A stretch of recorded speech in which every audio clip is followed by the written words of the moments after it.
pada tanggal 27 Mei tahun 2022 yang lalu. Dua orang peneliti yang bernama Rosalind Hunter dan Joanne Ekin mempresentasikan hasil penelitian mereka di auditorium pusat pengunjung American Memorial Park. Mereka mempresentasikan hasil temuan terbaru mereka terkait dengan DNA orang-orang Chamorro kuno di Kepulauan Mariana. Berdasarkan pengujian DNA lanjutan yang telah mereka lakukan pada sisa-sisa orang Chamorro kuno, menunjukkan bahwa ada hubungan biologis maupun budaya dari garis keturunan masyarakat Chamorro di Mariana antara 3.500 hingga 2.500 tahun. Intinya, mereka mengatakan bahwa orang-orang Chamorro yang mereka identifikasi dulunya adalah para penjelajah laut. Dan penjelajah lautan ini sangatlah mungkin berasal dari Indonesia.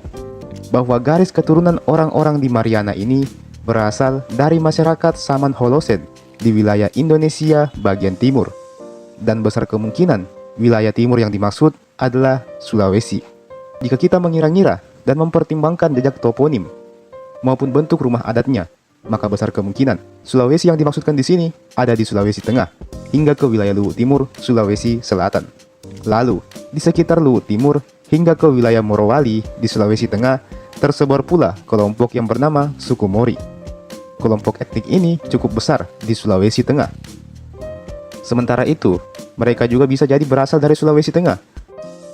Apabila kita perhatikan, di Sulawesi Tengah terdapat rumah adat tradisional Tambi yang terlihat sangat mirip dengan rumah Taga, rumah tradisional milik orang-orang Chamorro.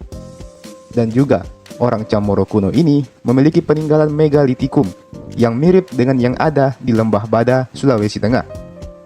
Namanya Latte Stone, yakni batu besar yang digunakan sebagai penopang Guma Taga.